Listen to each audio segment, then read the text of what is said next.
I'm Ashley, 34, a single mom to the sweetest 7-year-old boy you'll ever meet.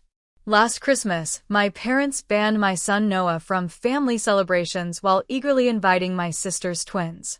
The rejection crushed him. What I discovered behind their decision wasn't mere favoritism. It was a decades-old family secret, a pattern of abandonment repeating itself through generations. When I finally uncovered the truth, I didn't just cut them off. I exposed everything. If you're watching this, I hope you'll like and subscribe before I continue. Where are you watching from today? Let me know in the comments while I tell you how I discovered my family's darkest secret. Life as a single mother isn't what I pictured for myself growing up. 3 years ago, when Michael and I divorced, I found myself solely responsible for raising our son Noah while working full-time as a pediatric nurse at Memorial Hospital. The hours are long, the pay barely sufficient, but the flexibility allows me to be there for Noah's school events and doctor appointments. Noah isn't just my son, he's my world.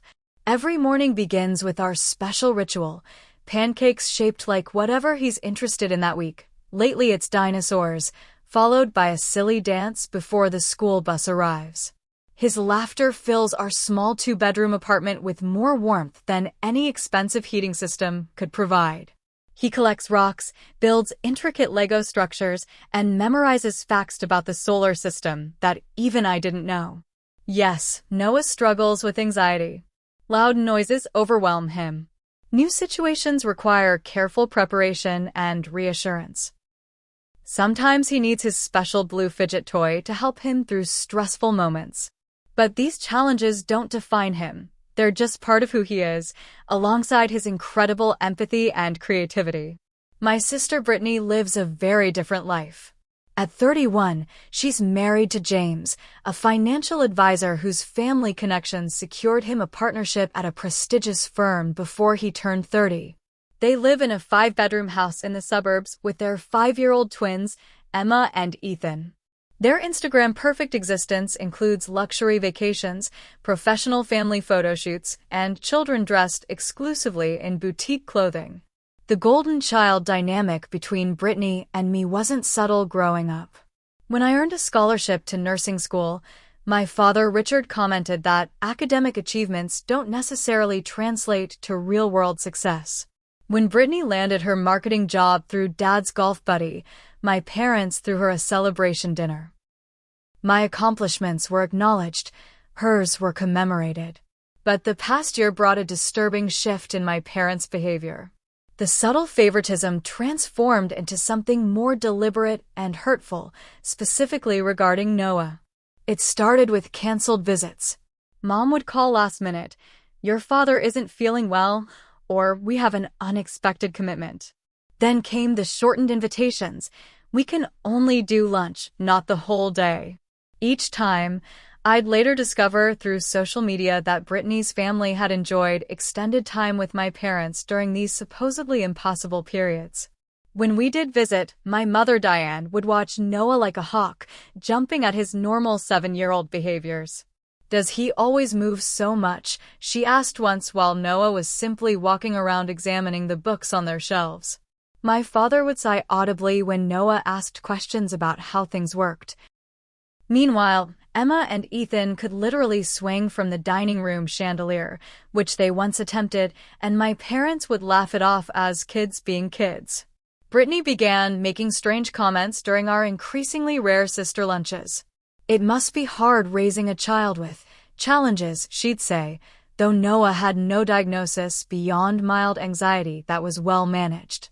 Or, "The family reputation is so important to Dad. I'm glad my kids represent us well." These statements always came wrapped in a veneer of concern that made them difficult to directly challenge. One particularly painful memory stands out from last summer. Noah had spent days creating a special art project for his grandparents, a detailed solar system model made from painted styrofoam balls and wire. He carefully transported it to their house, vibrating with excitement.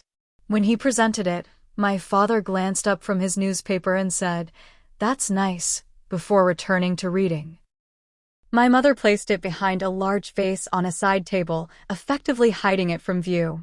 That evening, Ethan showed my parents a hastily scribbled drawing, and they reacted with exaggerated enthusiasm, immediately placing it on the refrigerator and taking photos to share online. Noah noticed. The car ride home was quiet until he softly asked, "Grandpa and Grandma don't like me very much, do they, Mom?" Despite these warning signs, I maintained contact, hoping things would improve. I made excuses for their behavior, telling myself they were just from a different generation with different expectations. Noah deserved a relationship with his grandparents, and I was determined to make it work. Throughout this period, I noticed Brittany becoming increasingly smug during family gatherings. She would exchange knowing glances with our parents whenever Noah exhibited even the slightest sign of anxiety. She began helpfully sending me articles about childhood behavioral disorders, despite Noah's pediatrician consistently confirming his development was normal aside from mild anxiety. My parents' subtle digs evolved into more direct criticism. "Have you considered that Noah might need special schooling?" my father asked during a Sunday dinner, though Noah was earning excellent grades. "The twins are involved in 5 activities each," my mother would mention pointedly, ignoring that as a single mother, I couldn't possibly manage that schedule while working full-time. What hurt most was watching Noah try increasingly harder to win their approval. He practiced sitting still before visits. He rehearsed grown-up conversation topics. "Maybe if I show Grandpa my math test, he'll be proud," he'd say, clutching his A+ paper. The results were always the same: polite indifference from my parents, followed by effusive praise for whatever Brittany's children happened to be doing. I began documenting these interactions in a journal, initially as a way to process my feelings. Little did I know this record would later become crucial evidence in understanding what was really happening beneath the surface of our family dynamics. The phone call came on a Tuesday evening in early December. Noah was finishing his homework at the kitchen table while I prepared dinner, the apartment filled with the comforting smell of spaghetti sauce simmering on the stove. "Ashley, we're finalizing plans for Christmas." My mother's voice sounded artificially bright through the speaker. "We'll do the usual Christmas Eve dinner at 6, presents in the morning, and brunch around 11. I felt a wave of relief. Despite the increasing tension, the holidays would maintain some normalcy. Noah had already written his wish list for Santa and added special items for his grandparents to consider. "That sounds perfect," I replied, watching Noah look up with excitement at the mention of Christmas. Noah has been practicing Jingle Bells on the recorder to perform for everyone. There was an uncomfortable pause before my mother continued, her voice noticeably lower. "Actually, dear, your father and I have been talking, and we think it might be best if Noah doesn't join us this year." The wooden spoon I'd been using to stir the sauce froze mid-motion. "Excuse me. It's just that your father's blood pressure has been concerning lately, and you know how energetic Noah can be. The doctor suggested a calm holiday." I stepped into the hallway, lowering my voice. "Mom, Noah is a normal 7-year-old boy. He's not disruptive. We just think it would be better this year. You're welcome to come, of course." "Are Brittany's children still invited?" I already knew the answer. My mother's hesitation confirmed it before she spoke. "Well, yes, but Emma and Ethan are different. They're calmer. They're 5 years old, Mom. They literally broke your crystal vase playing tag inside last month." "That was an accident, Ashley. Don't be difficult about this." My hand tightened around the phone. "If Noah isn't welcome, then I'm not coming either." "Don't be dramatic. We've already bought special presents for everyone.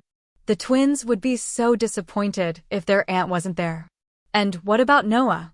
How do you think he'll feel knowing his cousins are opening presents with his grandparents while he's excluded?"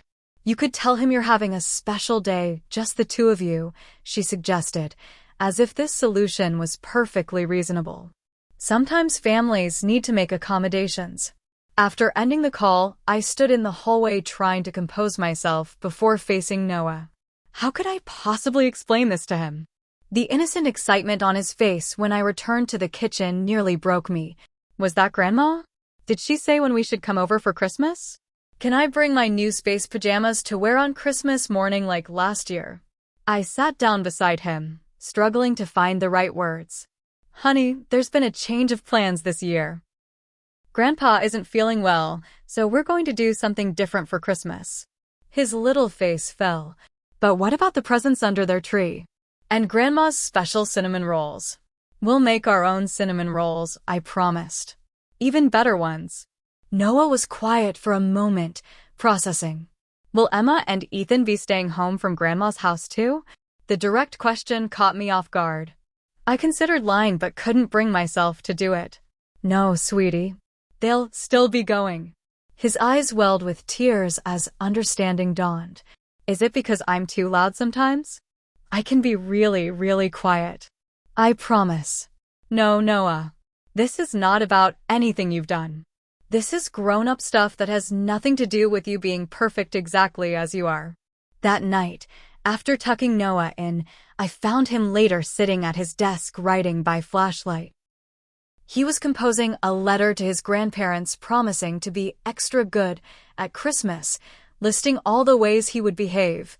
I won't run. I will use my quiet voice. I won't ask too many questions. Each promise felt like a stab to my heart. The next day, Brittany called. Her voice dripped with fake sympathy. I heard about Christmas. It's probably for the best, you know. Dad really has been stressed, and with Noah's issues, it's a lot for them to handle at their age. Noah doesn't have issues, I snapped. Well, you have to admit he's not like other kids. The twins' preschool teacher has a nephew like Noah. She says early intervention is key. For what exactly? Being thoughtful? Being sensitive? Having a personality? Brittany sighed dramatically. This is why we can't have conversations about Noah. You're in denial. Anyway, I was calling to say you're still welcome to come alone. I mentioned to Mom that it was my idea originally, and I feel bad that you're missing out. Your idea? The revelation hung in the air. You suggested excluding Noah from Christmas. Not excluding. Just creating a calmer environment. The twins get so overstimulated around Noah's behavior. And Dad agrees that family gatherings should be peaceful. I ended the call before saying something I couldn't take back.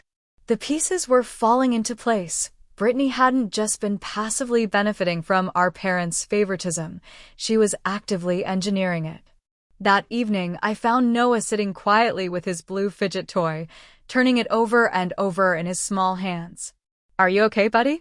I asked, sitting beside him on his space-themed bedspread. I think I know why Grandma and Grandpa don't want me to come for Christmas, he said softly. Why is that? Because I'm weird. Tommy at school says I'm weird because I know too much about space and get scared of loud noises. I pulled him into a fierce hug. You are not weird. You're extraordinary. And anyone who can't see how amazing you are doesn't deserve to have you in their life, even if they're family. In that moment, watching my son try to make himself smaller to fit into a family that didn't appreciate his brilliance, something hardened inside me.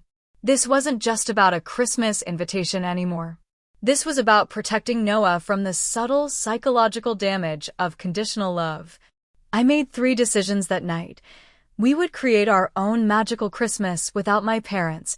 I would discover the real reason behind their behavior, and I would never again allow anyone to make Noah feel less than the miracle he was. The exclusion from Christmas awakened something in me, a determination to understand what was really happening in my family. The explanation my mother provided about my father's health concerns felt hollow, especially after learning Brittany had suggested the arrangement. My first step was reaching out to extended family members who might have insight. My father's sister, Aunt Grace, had always been somewhat of an outsider herself. At 70, she maintained a spirited independence that my father seemed to both admire and resent. We rarely saw her at family gatherings, but she always sent Noah thoughtful gifts that aligned perfectly with his interests. I invited her for coffee at a quiet cafe near her apartment. Age had bent her posture, but not her sharp mind or direct gaze. "I was wondering when you'd come asking questions," she said, after we exchanged pleasantries. "History has a way of repeating itself in our family." "What do you mean?" She stirred her tea slowly. "Your father has always been selective about what constitutes family. People who don't fit his image get edited out of the picture, sometimes literally." "I don't understand." "Have you ever noticed there are no family photos in your parents' house from before you were born? No wedding album? Nothing from Richard's life before age 30. I hadn't realized this absence until she pointed it out. My parents' home contained meticulously arranged photographs documenting our childhoods, family vacations, and recent years with grandchildren, but nothing predating my birth. Richard wasn't always the successful engineer with the perfect family, and Grace continued. There was a time when his life was quite different. She wouldn't elaborate further, claiming it wasn't her story to tell, but advised me to look in the attic storage at my parents' house if I wanted answers. The opportunity came sooner than expected.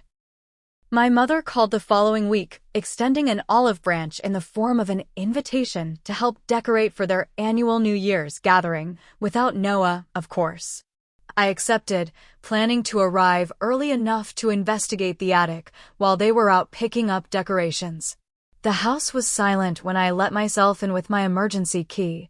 The attic stairs creaked as I climbed, flashlight in hand.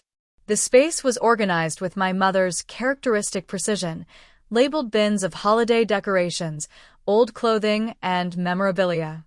In the farthest corner, behind a dusty artificial Christmas tree, I found what I was looking for, unlabeled boxes that seemed deliberately hidden from casual discovery. The first contained photographs, my father as a young man with his arm around a pretty, dark-haired woman I didn't recognize. Their wedding photos. Pictures of a small boy growing from infancy to about 7 or 8 years old. The child had my father's distinctive eyebrows and my own cleft chin. On the back of one photo was written, "Jacob, 5th birthday." My hands trembled as I continued searching, finding birth certificates, divorce papers from 1977, and scattered birthday cards addressed to Dad in a child's handwriting, all unopened. I was still processing these discoveries when I heard my parents return. I quickly replaced everything except one photograph showing my father, the unknown woman, and the boy as a family, which I slipped into my purse. During the decoration preparations, I studied my father's face, searching for signs of this hidden past. Who was Jacob? What happened to him and his mother? Why had their existence been erased so completely that neither Brittany nor I knew of them? My next investigative step led me to Barbara Thompson, a name I recognized from conversations as my parents' neighbor from decades ago. After some online searching, I located her living in a retirement community across town. Barbara welcomed me into her apartment with the enthusiasm of someone who doesn't receive many visitors. When I showed her the photograph, her expression shifted from confusion to recognition to something like sorrow. "Oh my, I haven't seen little Jacob in almost 40 years, she said, adjusting her glasses to study the image. "You must be Ashley. The resemblance between you and your half-brother is striking." Half-brother. The confirmation hit me physically, a tightness spreading across my chest. Barbara shared what she knew. My father had married young, had a son named Jacob, and divorced when Jacob was 8, right around the time he met my mother. Jacob had shown signs of what would now likely be diagnosed as anxiety and sensory processing sensitivity. His behaviors, aversion to loud noises, emotional intensity, specific interests, mirrored Noah's characteristics with uncanny similarity. "Your father struggled with Jacob's needs," Barbara explained. "Richard always had fixed ideas about how children should behave. When Jacob didn't fit that mold, he viewed it as defiance rather than difference." After the divorce, Jacob initially had weekend visitations with my father. When Richard and Diane married, those visits became less frequent until they stopped entirely. Jacob was effectively erased from my father's new life. "What happened to Jacob?" I asked. He was raised by his maternal grandparents after his mother struggled with depression. Last I heard, he was living in Colorado. He'd be about 45 now. I thanked Barbara and left with more questions than answers. The pattern was becoming clear. My father had abandoned a child who exhibited the same traits Noah displayed. History was indeed repeating itself, but this time through exclusion rather than complete abandonment. My investigation took an unexpected turn when I discovered a box of my mother's journals in my old bedroom closet while retrieving some childhood ornaments she'd requested. I knew I shouldn't read them, but the entry dated December 18, 1980, shortly after their marriage, caught my eye. Richard says Jacob won't be joining us for Christmas. It's for the best. The boy becomes so overwhelmed with the holiday excitement that Richard finds it exhausting. I suggested perhaps alternate arrangements going forward. Richard seemed relieved. I want our fresh start to be perfect. The parallel to our current situation was chilling. I photographed the entry before replacing the journal. The final piece fell into place when I accessed my father's email while borrowing his computer to print some decorations. A folder labeled JW contained years of sporadic correspondence with Jacob Wilson, my half-brother. The most recent email, from just 3 months ago, included Jacob's request to finally meet his half-sisters and their children, followed by my father's response. The timing isn't right. My family situation is complicated. Diane and I have decided it's best to maintain our current arrangement. I've enclosed the usual Christmas check. I sat back, stunned by the implications. My father hadn't merely abandoned his first son, he had maintained secret contact while deliberately keeping Jacob separated from the rest of the family. More disturbing was the revelation that my parents were actively choosing to repeat this pattern of exclusion with Noah. What role did Brittany play in all this? Had she discovered the secret? Was she using it somehow? I found my answer while scrolling further through the email exchanges. A message from Brittany to my father from last year. Dad, I found the old photos while looking for Mom's recipe box. I know about Jacob. Don't worry. I understand why you've kept him separate. Some people just don't fit into a family's image. Speaking of which, I'm concerned about Noah showing the same tendencies. We should discuss options before he affects the twins or the family reputation. The betrayal cut deep. Brittany hadn't just discovered the secret, she was weaponizing it, using our father's past actions to justify excluding Noah. She was ensuring her children remained the favored grandchildren by drawing direct parallels between Jacob and Noah. Everything suddenly made sense. The increasing criticism of Noah, the canceled visits, the Christmas exclusion. My parents weren't just favoring Brittany's children, they were actively rejecting Noah because he reminded them of the son my father had already abandoned once. I closed the computer and leaned against the wall, trying to steady my breathing. The truth was worse than I could have imagined. This wasn't simple favoritism. It was a calculated erasure, repeating across generations. That night, I made contact with Jacob Wilson through social media.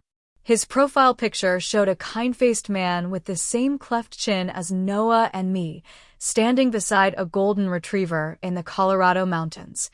I sent a simple message, I believe I'm your half-sister, and I just discovered you exist. I'd like to talk. Christmas Eve arrived with a heavy snowfall that blanketed the neighborhood in pristine white.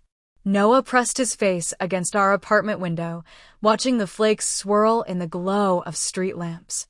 Are Emma and Ethan opening their presents at Grandma's house now? He asked quietly. I checked my watch. 6:30. Dinner would be underway, my empty seat a silent testament to my decision to stand with my son. Despite everything I'd discovered, part of me still ached for the family celebrations I remembered from childhood. Probably not yet. They usually do presents on Christmas morning, I answered, joining him at the window. Are you excited about our special dinner? I made all your favorites. He nodded without enthusiasm. I'd done my best to create a magical evening, his favorite spaghetti and meatballs, a hot chocolate station with every possible topping, Christmas movies queued up on TV. but the shadow of exclusion hung over our celebration. A plan formed in my mind, impulsive but unstoppable. Get your coat, buddy. I want to show you something special. 20 minutes later, we pulled into my parents' driveway. Through the front windows, the Christmas tree lights twinkled, and I could see figures moving around the dining room. Noah's eyes widened. Are we going to Grandma's after all? Yes, but listen carefully. This might be a little uncomfortable. I want you to remember that no matter what happens in there, you are perfect exactly as you are. Some grown-ups have complicated feelings that have nothing to do with you. Okay. He nodded solemnly, clutching the small gift he'd wrapped for his grandparents, a constellation chart he'd drawn himself. The doorbell chime echoed inside.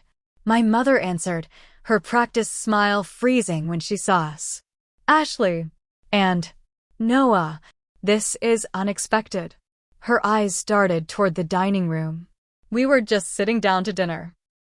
Perfect timing then, I replied, stepping inside before she could object.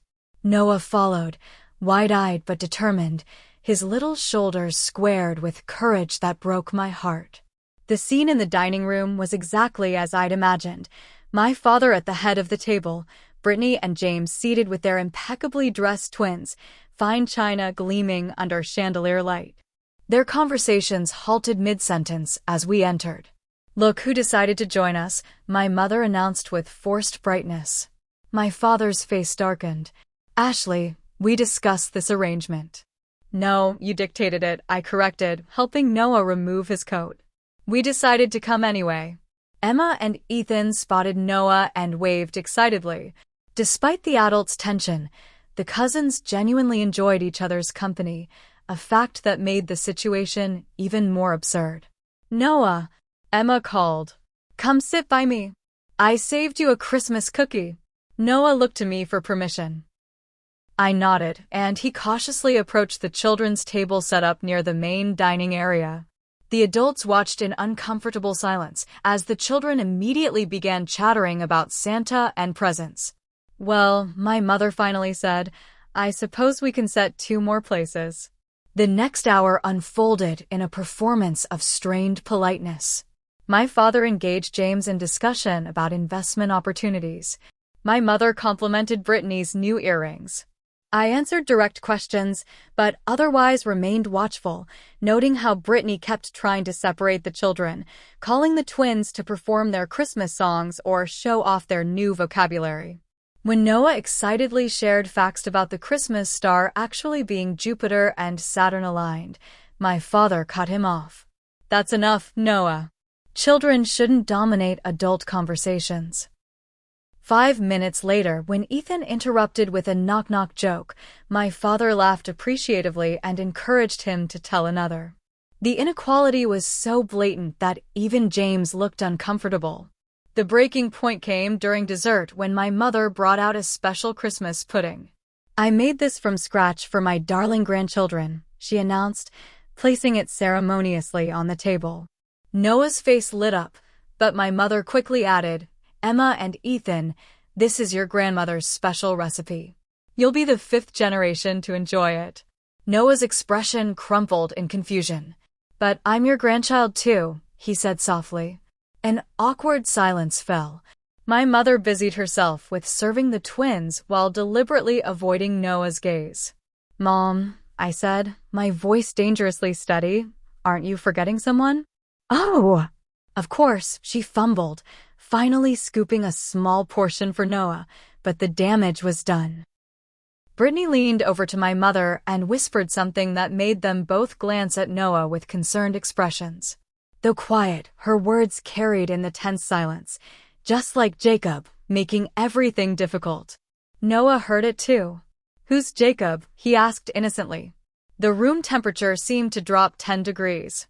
My father's fork clattered against his plate. No one, he snapped. Eat your dessert. Something in me broke.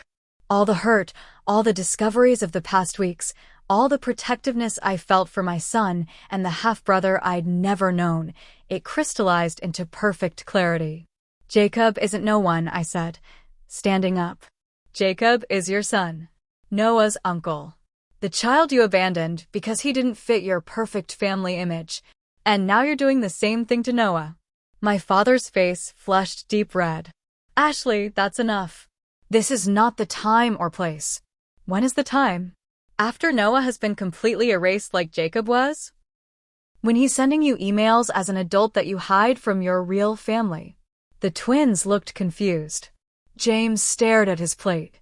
My mother placed her hand on my father's arm in a restraining gesture. What is she talking about, Richard? James asked cautiously. Before my father could respond, Brittany intervened. Ashley's being dramatic. Noah isn't being excluded. He just needs special handling because of his issues. What issues? I challenged. Being sensitive? Being thoughtful? Or just reminding Dad of the son he abandoned? That's completely different, Brittany argued. Jacob was from Dad's first marriage. It was complicated. So you do know about him, James said, looking at his wife with surprise. You told me you didn't know anything about Richard's past. The facade was cracking. Noah had slipped away from the table during the argument, and I spotted him in the living room, examining the Christmas tree ornaments with his back to the conflict. I found out last year, Brittany admitted. I was looking for Mom's recipes and found old photos. Dad explained everything.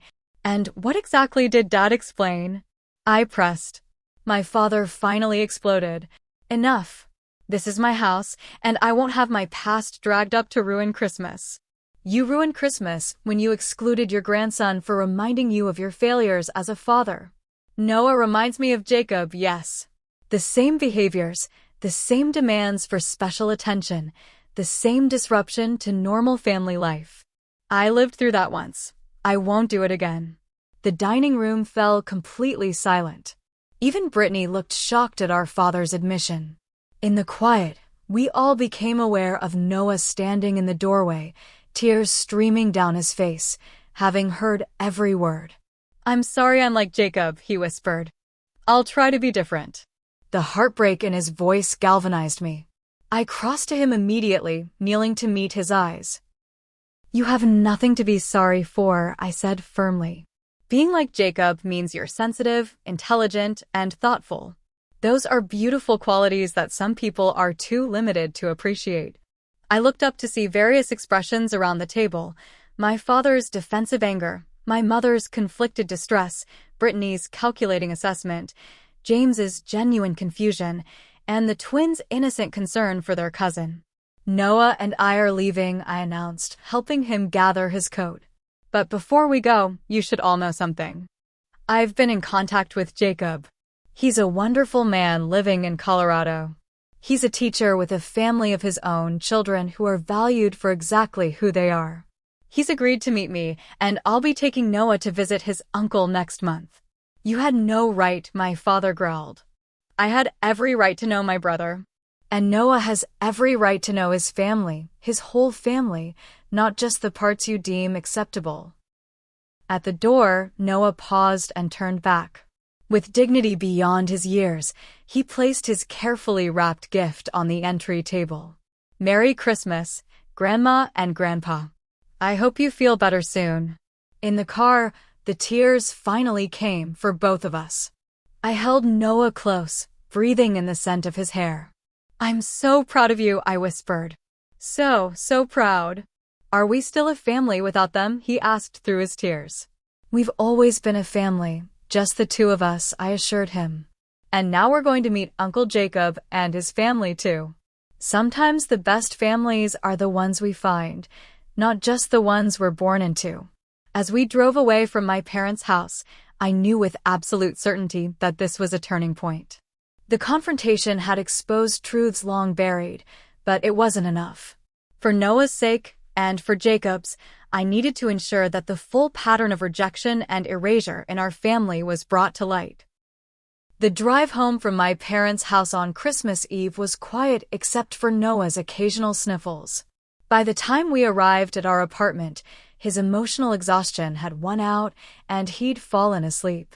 I carried him inside, tucking him into bed, still wearing his Christmas sweater, his face tear-stained but peaceful in sleep. Sitting alone in our small living room, Surrounded by the modest decorations we'd put up together, I let my own tears flow freely. The pain of watching my son endure such rejection had awakened something fierce and protective within me. The family I'd always known was irreparably changed in my eyes. The father I'd admired had abandoned a child before me. The mother I'd trusted had enabled it. The sister I'd competed with had weaponized this knowledge against my innocent son. Never again, I whispered to myself. Never again will they hurt him. I pulled out my phone and opened the message I'd received earlier that day from Jacob Wilson, my half-brother. His response to my initial contact had been cautious but open. Ashley, I've wondered about my half-sisters my entire life. I'd be happy to talk. My number is below if you'd like to call. Despite the late hour, I dialed. He answered on the third ring, his voice deep and gentle. Hello, Jacob? It's Ashley, your half-sister. There was a pause, then, I was hoping you'd call. Merry Christmas, sister. The simple greeting brought fresh tears. Merry Christmas. I'm sorry it's so late. It's okay. I'm a night owl. Plus, it's only 10 p.m. in Colorado. We spoke for nearly 3 hours. Jacob's life story unfolded like a novel I couldn't put down. After our father stopped visitation, Jacob was raised primarily by his maternal grandparents in Minnesota. His mother struggled with depression that Jacob believed was partially triggered by Richard's rejection of their family. The last time I saw Dad in person, I was 8, Jacob explained. He took me to a baseball game, but I got overwhelmed by the noise and crowds. I had what would now be called a sensory meltdown. He was furious, embarrassed. He dropped me off early and never scheduled another visit. The parallels to Noah's experiences were unmistakable. I have a son, I told him. Noah. He's 7 and reminds me so much of you from the photos I found. Sensitive, brilliant, struggles with loud noises and new situations. Does Dad reject him too? Jacob asked quietly. I explained the Christmas exclusion and the confrontation that had just occurred. Jacob wasn't surprised. Dad has been sending me Christmas checks for 20 years, he revealed. Always with the same note, thinking of you. Never an invitation, never a phone call. When I got married, I sent him an invitation. He sent a gift card. When my kids were born, I sent announcements. More gift cards. I've asked to meet you and Brittany several times over the years. Always the same answer. The timing isn't right. You have children? I asked, realizing I had nieces or nephews I'd never known about. 2. Lily is 12 and Max is 9. Both inherited my sensitivity. We call it our superpower in this house. As Jacob described his family, their traditions, and their life in Colorado, I felt a connection forming across the miles, a recognition of shared experience and shared blood. I'd like to meet you, I said finally. I'd like Noah to meet his uncle and cousins. I'd like that too, Jacob replied. Actually, I'm planning a business trip to Chicago next month. I could extend it, drive down to see you. That would be wonderful, I agreed, then hesitated before asking, Jacob, I need to know something. Do you have any evidence of Dad's contact with you over the years? Emails, letters, anything. I've saved everything, he confirmed. Every check, every brief note, every email. Why? I explained my growing resolve to expose the full truth of our family's dysfunction. Our father doesn't get to erase you and then reject Noah for the same traits. The pattern stops now. Jacob was silent for a moment. What exactly are you planning? The annual family New Year's gathering is next week. Extended family, friends, colleagues, everyone important to my parents will be there. I want to tell the truth, all of it, with evidence they can't deny. That sounds intense, Jacob said carefully. Are you sure that's what you want? It's not about what I want anymore. It's about protecting Noah from the psychological damage of conditional love. It's about acknowledging you as part of our family after decades of erasure. It's about breaking a toxic pattern before it affects another generation. By the time we ended the call, a plan had formed. Jacob would send me copies of his correspondence with our father. evidence of the ongoing secret relationship alongside the public rejection. I would compile this with the photos, journal entries, and emails I'd already discovered. The next morning, Christmas Day, Noah and I created our own special celebration. We made pancakes shaped like snowmen, opened presents in our pajamas, and watched holiday movies. When he asked if we'd ever see his grandparents again, I was honest. We might, buddy, but things will be different. I'm working on making sure everyone treats you with the respect you deserve. Because I'm not broken, he asked, echoing a conversation we'd had many times. Because you're perfectly Noah, I confirmed. And that's exactly who you should be. Over the following days, I methodically built my case. Jacob sent dozens of scanned documents, birthday cards with impersonal messages, Christmas checks spanning decades, terse email responses to his attempts at connection. I organized these alongside the photos I'd discovered, the journal entries, and the damning email exchange between Brittany and my father. I created a chronological presentation that revealed the full story: my father's first marriage and son, the gradual abandonment following his marriage to my mother, the systematic erasure of Jacob from family history, and the recent parallel rejection of Noah for exhibiting similar traits. The most difficult part was deciding how to handle Brittany's involvement. Her email to our father had been calculating and cruel, deliberately drawing connections between Jacob and Noah to trigger our father's pattern of rejection. Yet she was still my sister, and her children, innocent in all this, were Noah's beloved cousins. I decided truth was the only option. Her actions would be included, but without commentary or accusation. The facts would speak for themselves. The night before the New Year's gathering, I received a text from my mother. "We hope you'll join us tomorrow. Let's start the new year fresh without dwelling on Christmas Eve. No apology. No acknowledgement of the harm done. Just a suggestion to sweep everything under the rug, the family's standard operating procedure for generations." I replied simply, "Noah and I will be there." That night, I video called Jacob one final time to confirm our plan. He would join the gathering virtually at a prearranged time, meeting his half-family after 40 years of exclusion. "Are you nervous?" I asked, seeing the tension in his face. "Terrified," he admitted. "I've imagined meeting them my whole life, but never like this." "We can still change the plan," I offered. "Make it private, less confrontational." Jacob shook his head. "No. The secrecy ends now. Noah deserves better than I got." As I prepared for bed, I checked on Noah, finding him sleeping peacefully. Tomorrow would change our family forever, and while I felt certain of my course, the weight of responsibility was enormous. I was disrupting decades of carefully maintained facades and forcing acknowledgement of painful truths. But watching my son's gentle breathing, I knew with absolute clarity he was worth it. Jacob had been worth it too, though no one had stood up for him when it mattered. This time would be different. This time, the cycle would break. The Anderson family New Year's gathering had been an institution for as long as I could remember.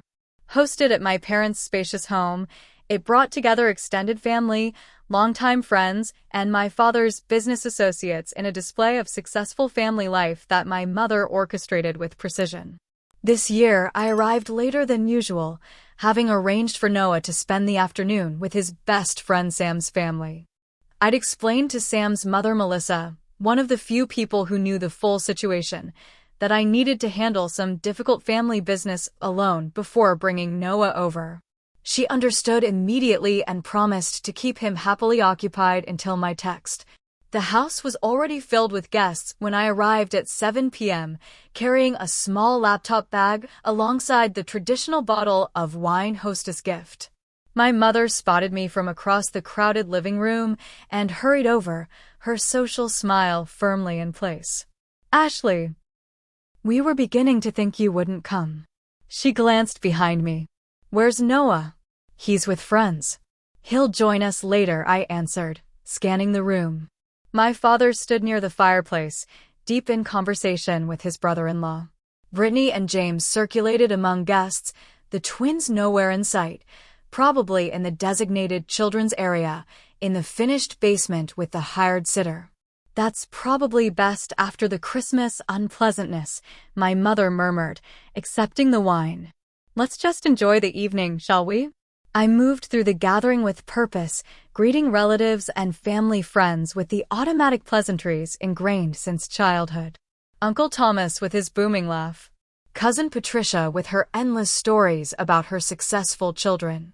My father's golf buddies and their immaculately dressed wives. My mother's book club friends.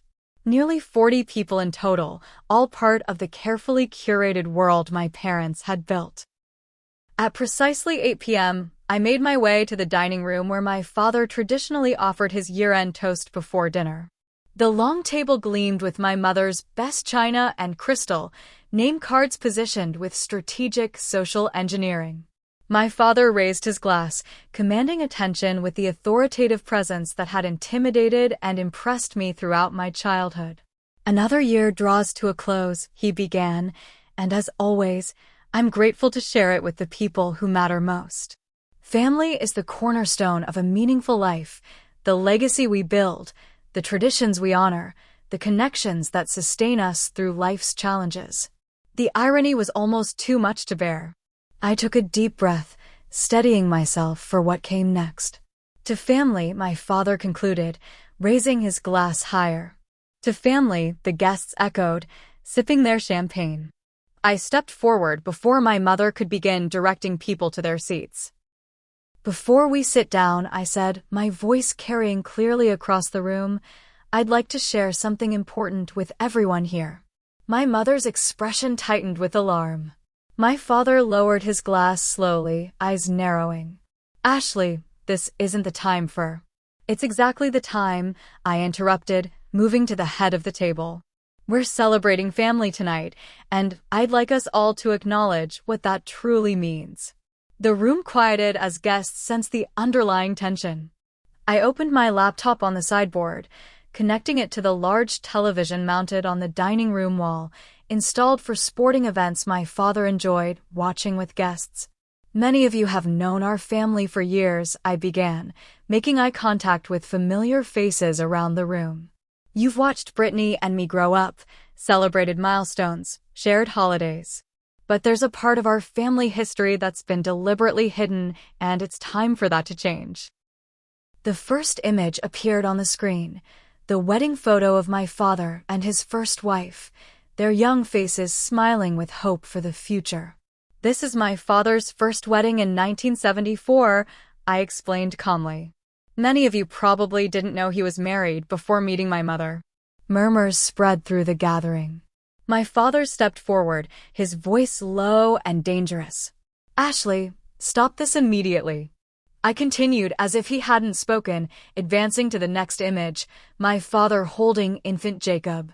This is my half-brother, Jacob Wilson. My father's firstborn child. The murmurs grew louder.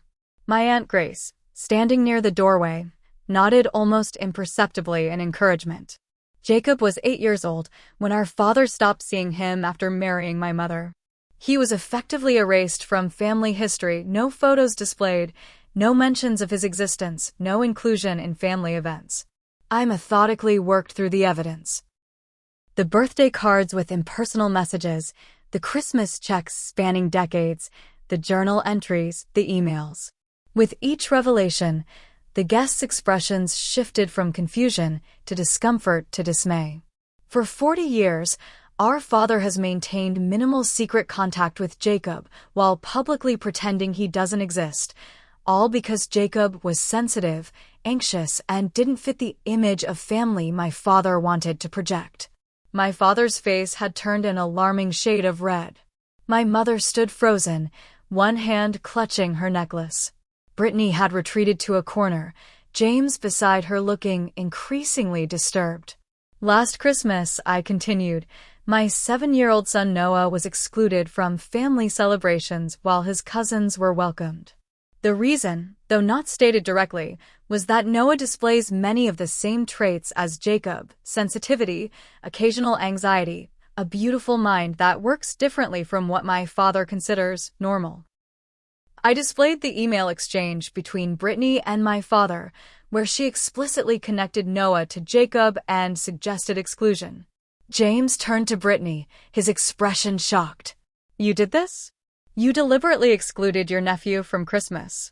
Brittany's practiced composure cracked. You don't understand. Dad's been so stressed lately and Noah's behavior triggers him.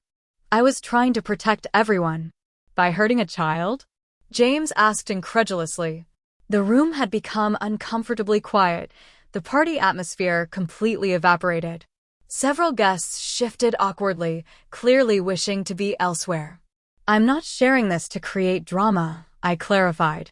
I'm sharing it because patterns of exclusion and conditional love damage children in ways that last lifetimes. Jacob deserved better. Noah deserves better. I checked my watch. And speaking of Jacob, he's joining us now. I initiated the video call we'd arranged. Jacob's face appeared on the screen, his resemblance to me. And to Noah, unmistakable. A collective gasp rippled through the room. Hello, Jacob said, his voice steady despite the emotion visible in his eyes. I'm Jacob Wilson. It's strange to finally see the family I've heard about all my life, but never been allowed to meet. My father stepped forward, his fury barely contained. This is completely inappropriate. You have no right to ambush everyone with ancient history. It's not ancient history to me, Dad, Jacob replied quietly. It's my life. It's my children growing up without knowing their grandfather, aunts, or cousins because you decided I didn't fit into your perfect family narrative. My mother found her voice at last. Richard, is all this true? You've been in contact with your son all these years without telling me. It was before us, Diane. It wasn't relevant. Not relevant? She stared at him as if seeing him for the first time. You have a son you've been secretly sending money to for decades while pretending he doesn't exist, and you didn't think that was relevant to our marriage? Uncle Thomas spoke up from the back of the room. I remember Jacob as a little boy. You brought him to Dad's retirement party, Richard. Smart kid. What happened? Life happened, my father snapped. Catherine and I divorced. I moved on. You didn't just move on, Jacob said from the screen. You erased me. And now you're starting to do the same thing to Noah. An uncomfortable silence fell over the room. Several guests had quietly slipped away, unwilling to witness such an intimate family implosion. Those remaining watched with a mixture of fascination and discomfort. Brittany suddenly moved to the center of the room, tears streaming down her face. I didn't know about Jacob until last year, she admitted. I found photos in the attic and confronted Dad. He explained that Jacob had been troubled, difficult, that maintaining distance had been best for everyone. She turned to me, her composure completely abandoned. I was trying to protect the family reputation, just like Dad always taught us to do. When Noah started showing the same behaviors Dad described in Jacob, I panicked. I thought history was repeating itself. So you suggested excluding a 7-year-old from Christmas? James asked, his disgust evident. I thought I was helping, Brittany insisted, though her conviction was clearly wavering. Dad seemed so triggered by Noah's behaviors. Mom was always stressed trying to manage everything when Noah visited. I just wanted peace. At the expense of a child, Jacob noted from the screen. At the expense of my nephew experiencing the same rejection I did. My mother sank into a dining chair, looking suddenly older than her years. I didn't know about the ongoing contact, Ashley. You have to believe that. I knew about Jacob's existence, of course, but Richard said clean breaks were best in divorces involving children. I never questioned it because I wanted our family, our new family, to be perfect.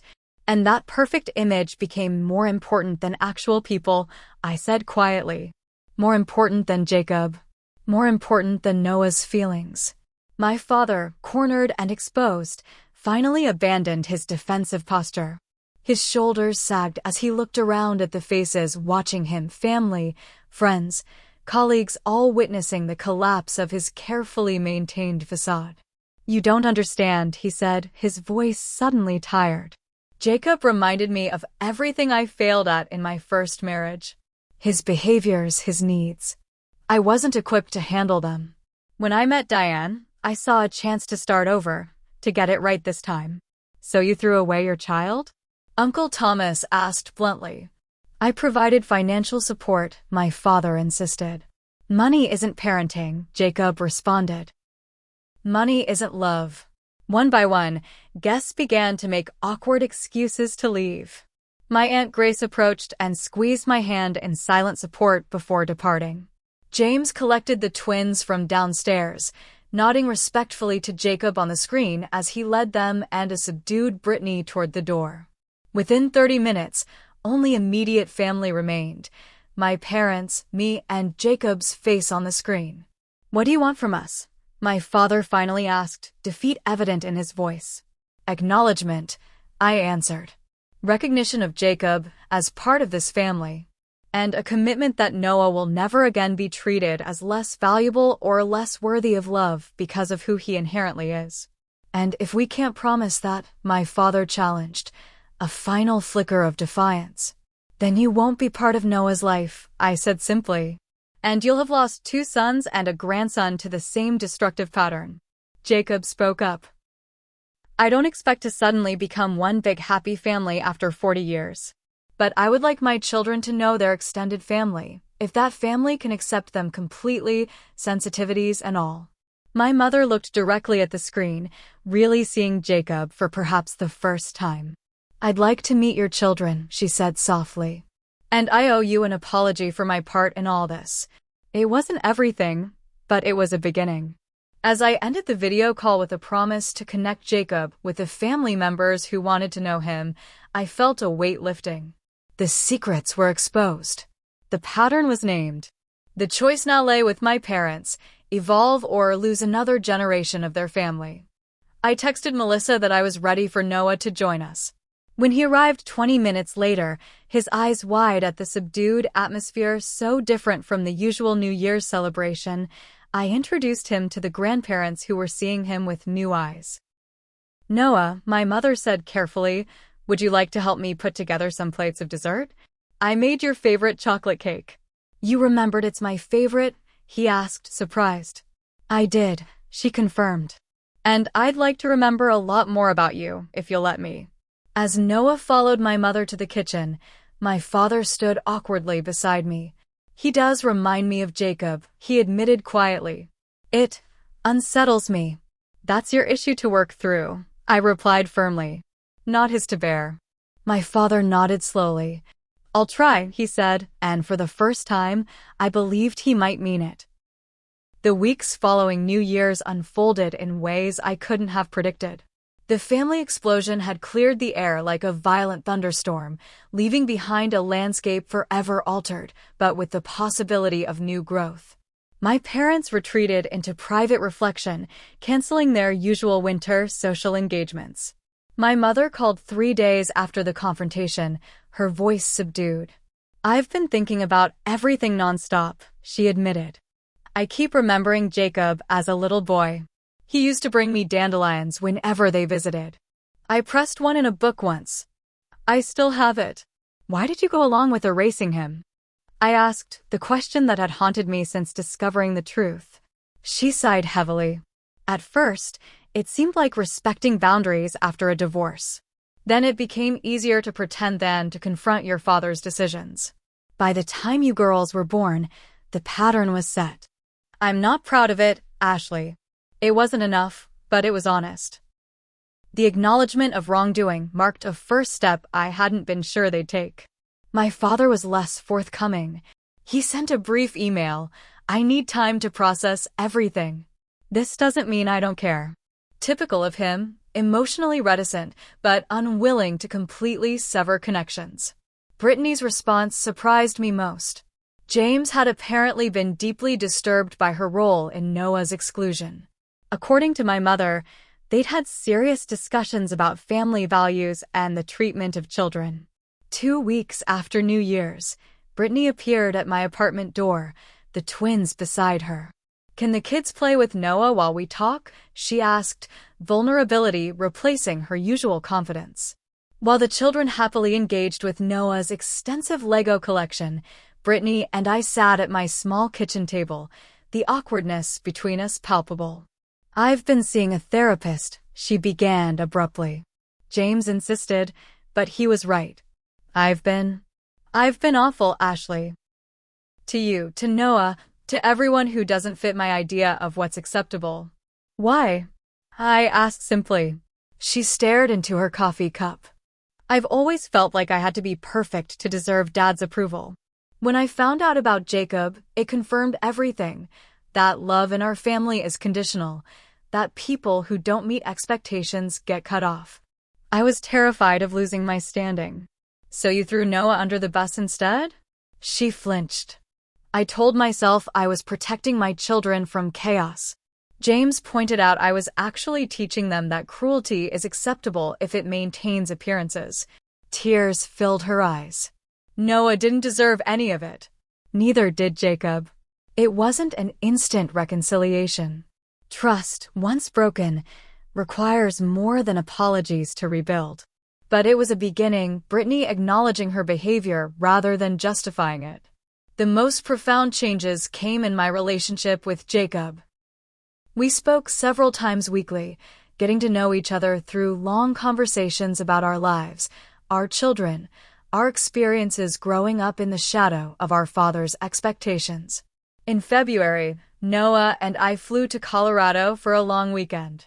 Meeting Jacob in person was surreal, like looking at a masculine version of my own face. His wife Teresa embraced us immediately, and his children, my niece and nephew, welcomed Noah with the easy acceptance children often show before adult prejudices take root. "Uncle Jacob says I'm just like him," Noah told me excitedly after they'd spent an afternoon building a snow fort. "He says being sensitive is a superpower because we notice things other people miss." Watching Noah blossom under the validation of someone who shared his traits was healing for us both. Jacob had created a family culture that celebrated sensitivity rather than shaming it. His son Max, who experienced anxiety similar to Noah's, had strategies for managing overwhelming situations that we gratefully adopted. "I wish I'd had this growing up," Jacob confessed one evening after the children were asleep. "Someone who understood, who could show me I wasn't broken." "You're giving that to Noah now," I pointed out. Breaking the cycle. By spring, tentative new connections were forming across our fractured family. My mother initiated regular video calls with Jacob's family, genuinely trying to know her grandchildren. My father remained more distant, but sent Jacob a handwritten letter, the contents private between them, but significant enough that Jacob described it as a start. Several extended family members reached out independently to Jacob, including Uncle Thomas and Aunt Grace, creating bridges across the decades-long divide. Not everyone chose involvement. Some relatives preferred to maintain the comfortable fiction of our perfect family. But enough embraced the messy truth to form a supportive network. For Noah, the changes were profound. The anxiety that had troubled him began to ease as he felt fully accepted for himself. During our monthly family dinners, now held at my apartment rather than my parents' house, he no longer monitored his every movement and word. He simply existed as himself, gradually trusting that his place was secure. My parents attended these gatherings with varying degrees of comfort. My mother made visible efforts, bringing books related to Noah's interests and actually engaging with him rather than just supervising. My father struggled more visibly, his discomfort evident when Noah displayed behaviors reminiscent of Jacob. But he tried, awkwardly acknowledging Noah's achievements and occasionally asking about his interests. One year after the confrontation at Noah's 8th birthday party, I witnessed a moment that would have been unimaginable months earlier. Noah was excitedly explaining the solar system model he'd built, complete with detailed facts about each planet. When the noise of the celebration became overwhelming, he began to show signs of sensory overload, covering his ears, rocking slightly. In the past, my father would have responded with impatience or disapproval. Instead, he quietly approached Noah and led him to the quieter kitchen, where they sat together at the table. When I was your age, crowds bothered me too. I overheard my father tell him. Would you like to show me more about your planets while it's quieter in here? It wasn't a grand revelation or a complete transformation. It was simply a small moment of connection, an older man finally recognizing parts of himself in the child before him, choosing understanding over rejection. Jacob joined the party via video call, his family singing "Happy Birthday" along with us from Colorado. The following month, he accepted a job opportunity that would relocate his family to a city just 2 hours from us, allowing for regular in-person connection. As for me, the experience transformed how I navigated all relationships. I became more assertive at work, unwilling to accept the subtle dismissals I'd previously endured. I started dating again, careful to choose people who valued authenticity over appearances. Most importantly, I modeled for Noah that love should never require diminishing yourself to be accepted. Not everything resolved perfectly. My father still struggled with expressing emotions. Brittany occasionally slipped into old patterns of judgment. Extended family gatherings sometimes carried undercurrents of discomfort when Jacob's name arose. But beneath these imperfections ran a new foundation of truth, messy and complicated, but real. The Christmas after our confrontation, we gathered at a neutral location, a cabin large enough for everyone who chose to attend. Jacob's family drove down to join us. The dynamic was awkward at times, genuine at others. Noah and his cousins created new traditions together, oblivious to the adults' complex emotions. As we sat around the fireplace that evening, Noah curled against me. I reflected on our journey. The family before me bore little resemblance to the perfect image my parents had cultivated throughout my childhood. It was flawed, still healing, still figuring out new boundaries and connections. But it was authentic in a way it had never been before. Was it worth it? Jacob asked quietly, noticing my contemplative mood. Blowing everything up the way we did? I watched Noah laughing with Max and Lily, completely himself in a way he couldn't have been a year earlier. Absolutely, I answered. Some things need to break before they can heal properly. The path forward wouldn't always be smooth. Old patterns have deep roots. But watching Noah thrive in the light of acceptance rather than withering under the shadow of conditional love confirmed that disrupting generations of dysfunction had been necessary and right. Family isn't defined by perfection or appearances. It's built on acceptance, truth, and the courage to break harmful cycles. Sometimes the most loving thing we can do is expose the darkness to light, even when it's painful, even when it changes everything. Because children deserve to be loved completely for exactly who they are, not who we wish they would be. Have you ever had to make a difficult choice to protect someone you love? Has a family secret ever come to light in your life? Share your experiences in the comments below. Don't forget to like and subscribe if this story resonated with you. And remember, sometimes the families we create through honesty and acceptance are stronger than the ones we're born into. Thank you for listening to my story. May you find the courage to stand for truth in your own life, even when it's the hardest path to take.